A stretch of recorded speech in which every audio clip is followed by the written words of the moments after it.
ఫలితాలని దాదాపుగా కొలిక్కొస్తాం. చూసిన ఫలితాలు, జరిగిన పరిస్థితులు చూస్తే నిజంగా ఆశ్చర్యంగా కూడా ఉన్నాయి.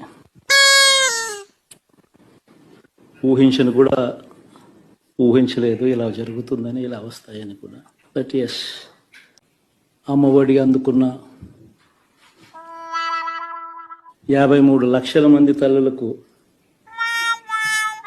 మంచి చేసిన, పిల్లలు బాగుండాలి, వాళ్ళ చదువులు బాగుండాలని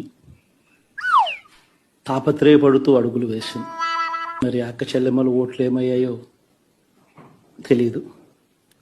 66 లక్షల మంది అవ్వాతాతలకు, వితంతులకు, వికలాంగులకు గతంలో ఎప్పుడు జరగని విధంగా మంచి చేసింది.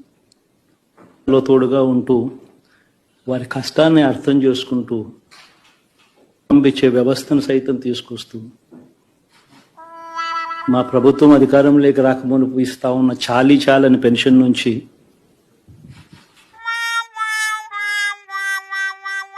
ఎంతో మంచి చేస్తూ అడుగులు వేసినా కూడా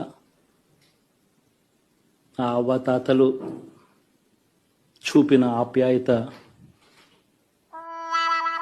ఏమైందో